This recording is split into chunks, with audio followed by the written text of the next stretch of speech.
Les 5 éléments dans la pensée chinoise antique sont le bois, le feu, la terre, le métal et l'eau. Mais dans la cosmogonie chinoise, les 5 éléments, les Wuxing, ne sont pas vraiment des éléments au sens occidental du terme. Ils ne sont pas des constituants de la matière. Ils sont des mouvements.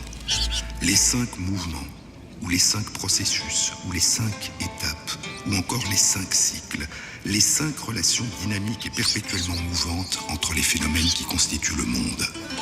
Ils s'engendrent les uns les autres, car le bois nourrit le feu engendre la terre, les cendres. La terre contient du métal, le métal recueille l'eau nourrit le bois, les arbres, qui lui-même nourrit le feu, et ainsi de suite. Et il y a dans ce mouvement, dans ces processus, dans ces cycles, en plus de ces relations d'engendrement perpétuel, d'autres relations encore, des relations de domination, de conquête ou de destruction. Car le bois, les arbres, maîtrisent et stabilisent le sol, la terre.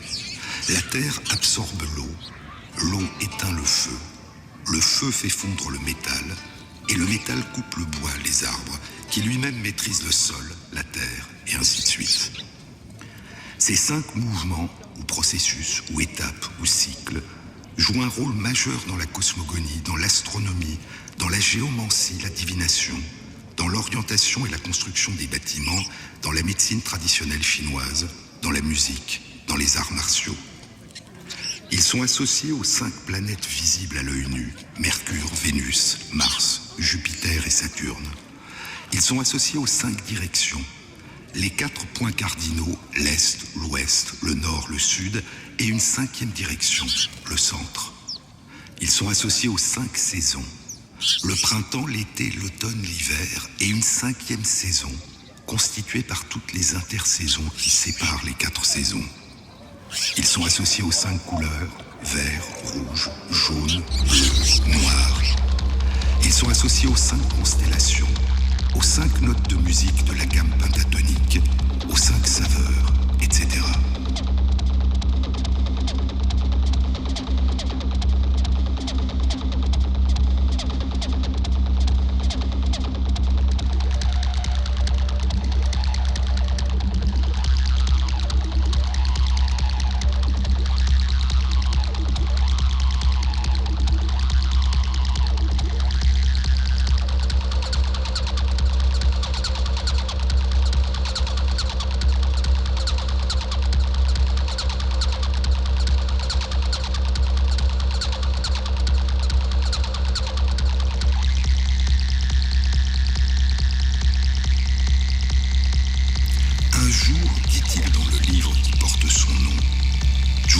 S'endormit dans un jardin.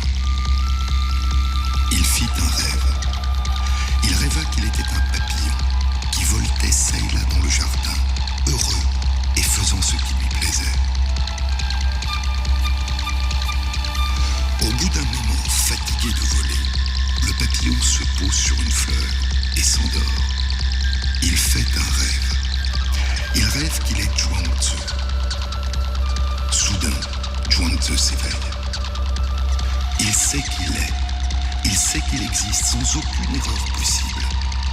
Mais il ne sait pas s'il est le vrai Zhuangzi ou s'il est le Zhuangzi du rêve du papillon.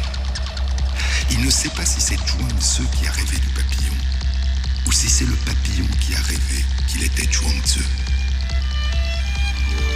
Les hommes s'oublient dans le Tao dit Zhuangzi, mais il nous enjoint de faire corps avec l'univers. C'était au temps des royaumes combattants, une période de guerre civile et de lutte pour le pouvoir, et Zhuangzi était un homme libre. On raconte que le roi Wei du royaume de Shu lui avait envoyé 2 de ses grands officiers pour lui proposer la charge de ministre. Il l'avait trouvé pêchant à la ligne au bord de la rivière Pu. Sans relever sa ligne, sans détourner les yeux de son flotteur, Zhuangzi leur dit « J'ai entendu dire que le roi de Shu conserve précieusement dans le temple de ses ancêtres la carapace d'une tortue transcendante sacrifiée pour servir à la divination il y a 3000 ans. Dites-moi, si on lui avait laissé le choix, cette tortue aurait-elle préféré mourir pour qu'on honorât sa carapace?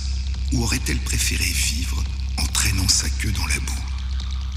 Elle aurait préféré vivre en traînant sa queue dans la boue, dirent les deux grands officiers à l'unisson. Alors, dit Zhuangzi, retournez d'où vous êtes venus. Moi aussi, je préfère traîner ma queue dans la boue.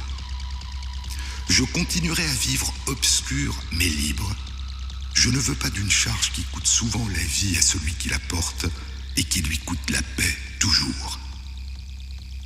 C'est au mystère du Dao qu'est consacré son livre, le Zhuangzi. Il y eut un commencement.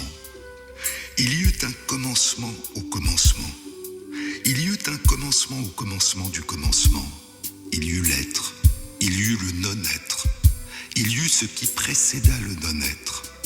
Il y eut ce qui précéda ce qui n'était pas encore le non-être.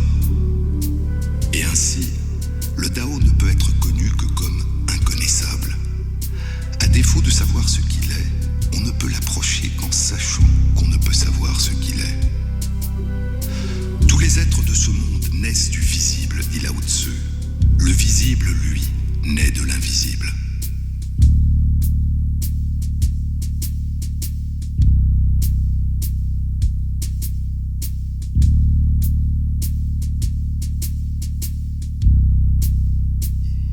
Les êtres ne sont en soi ni nobles ni vils.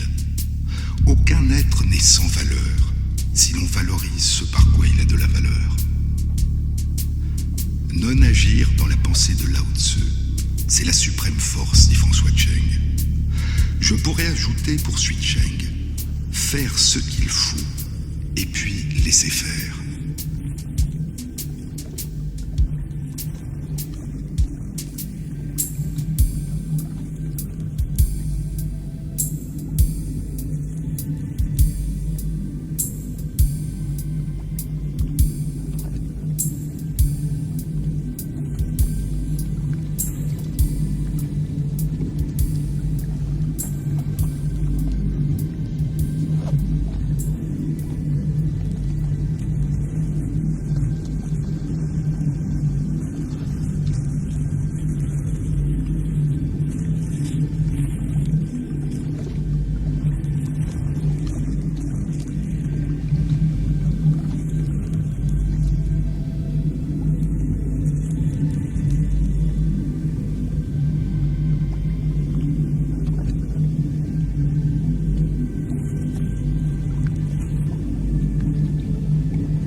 L'Europe n'est pas sortie de cette idée, ou plutôt de cette présomption, que le paysage se détache d'un pays dans lequel la vue le découpe. Il y a l'observateur d'un côté et la nature de l'autre, et les deux sont à part l'un de l'autre, institués en vis-à-vis. Le deuxième parti pris européen est visuel. C'est le primat occidental accordé à la perception visuelle.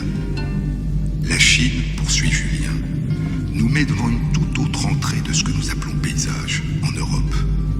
Elle tranche radicalement avec cette notion de l'étendue, de la vue et de la découpe. Elle dit montagne, eau, shan shui, ou montagne, rivière, shan chuan. Montagne au pluriel et eau au pluriel. Le caractère montagne, 3 pics. Le caractère eau, 3 vagues. Le terme date de l'Antiquité, mais vaut aujourd'hui en chinois moderne. Les Chinois ne se sont pas plus interrogés à son sujet que nous nous sommes inquiétés du bien fondé de paysage. Or voici que celui-ci n'est plus pensé comme une portion de pays offerte à la vue d'un observateur, mais comme une corrélation entre opposés, les montagnes et les eaux.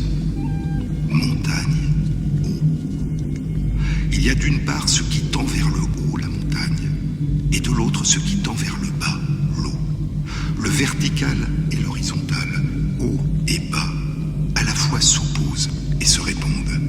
Ou encore, il y a d'une part ce qui est immobile et demeure impassible, la montagne, et de l'autre ce qui est constamment mouvant, ne cesse d'ondoyer, de s'écouler, l'eau. La permanence et la variance en même temps se confrontent et s'associent. Ou, aussi bien, il y a ce qui a forme et fait le relief, la montagne, et ce qui par nature est sans forme et épouse la forme des choses, l'eau. L'opaque et le transparent, le massif et l'épars, le stable et le fluide se mêlent l'un à l'autre et se rehaussent.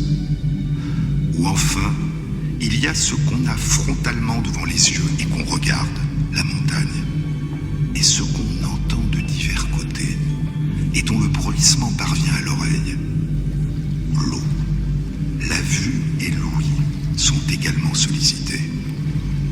Le poète Xie Lingyun, en route vers le poste sur la mer orientale où il était relégué, fait un détour par sa propriété de Shening. Je traduis mot à mot, dit Julien. Les vers se lisent deux par deux, autant transversalement, verticalement, que linéairement, horizontalement. Et le poème procède tout entier de cet appariement où chaque terme rencontre son autre et lui répond. Montagne traversée, aller au bout, grimper, descendre. Eau abordée, aller au terme, remonter, dévaler. Pic se dresser, sommet s'enchaîner, s'étage. Plage se dérouler, îlot se lier, se succédant. Ou encore, montagne ou pic, plage, traverser, aborder, se dresser, se dérouler, aller au bout, aller au terme, sommet, îlot, grimper, remonter, s'enchaîner, se lier, descendre, dévaler, s'étager, se succédant. Montagne, eau. Le premier terme énoncé au premier vers, montagne, attend déjà son autre au vers suivant, les eaux. L'un se réfléchit dans l'autre par cette correspondance et s'entend à travers lui. Alors, dans ce champ de tension, le perceptif devient en même temps affectif. Et de ces formes, qui sont aussi des flux, se dégage une dimension qui fait entrer en connivence. Le paysage n'est plus affaire de vue, mais du vivre. Montagne et eau, paysage, et mouvement, cycle, retour, recommencement.